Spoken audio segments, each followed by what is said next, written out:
In 1973, a young sociologist walked into a Delta Airlines training facility in Atlanta. She wasn't there to study customer service. She was there to watch women learn how to feel. The trainer stood at the front of the room and said something she'd never forget. "Your smile is your service, but a fake smile? Passengers can tell. You need to actually feel happy, even when you're not." The women practiced, smiling through turbulence, smiling through insults, smiling through 12-hour shifts and drunk passengers and delayed flights. But here's what the sociologist noticed. These women weren't just pretending to be happy, they were trying to actually feel it.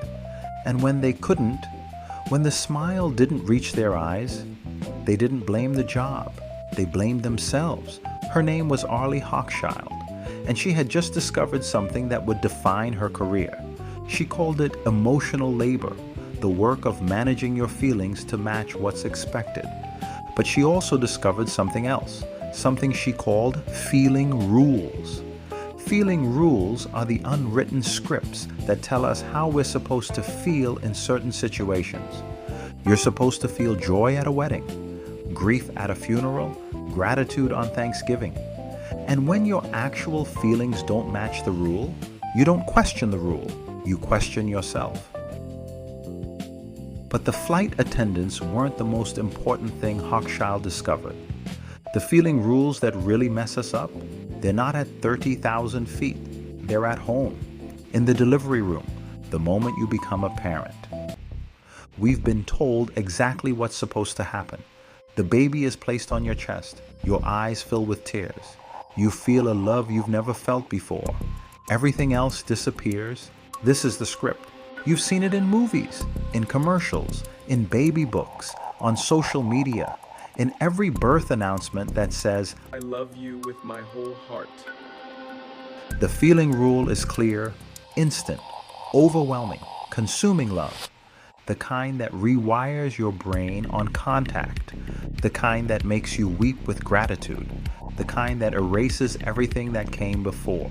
Here's what no one talks about. Studies show that 20 to 25% of mothers don't feel an immediate bond with their newborn. For fathers, it's even higher. Some research suggests up to 40% take weeks, even months, to feel that connection. And this isn't postpartum depression. This is just how bonding works for a lot of people. But because the script is so specific, because we've been told exactly what we're supposed to feel, when it doesn't happen, parents don't think maybe the script is wrong. They think maybe I'm broken. Why don't I feel it? What's wrong with me? Am I a bad parent already? I'm holding my child and I feel nothing. They don't tell anyone, because who admits that? Who says, I'm holding my newborn and I don't feel what everyone told me I would feel? So they perform, they smile, they post the announcement, just like the flight attendants. Same emotional labor, same feeling rules, same gap between what you're supposed to feel and what you actually feel. But here's the question. No one asks, where did this script come from? Who decided that instant, overwhelming love was the only acceptable response to meeting your child? The answer starts in 1972. Two pediatricians, Marshall Klaus and John Kennell, published a series of studies on something they called maternal-infant bonding. Their claim was revolutionary. The first hours after birth are a critical window. If a mother doesn't have skin-to-skin contact with her baby immediately, the bond may never fully form. Hospitals changed policies overnight. Golden hour became gospel. The bonding narrative was born. There was just one problem. Later researchers couldn't replicate their findings. The critical window theory was largely debunked by the 1980s. Bonding, it turned out, wasn't a lightning strike. It was a process, and it could happen at any time. But by then, it was too late. The cultural script had already been written, and then came the amplification. Birth photography, the first moment industry, parenting blogs documenting the magic, social media turning the delivery room into a performance, every post reinforcing the same message. This is what it's supposed to look like. This is what you're supposed to feel. We didn't just create a feeling rule, we created an entire economy around it. An economy that profits when you feel like you're doing it right and shames you when you don't. So what does bonding actually look like? Here's what the real research, tells us. Bonding isn't a lightning strike, it's a slow build. It happens through repetition.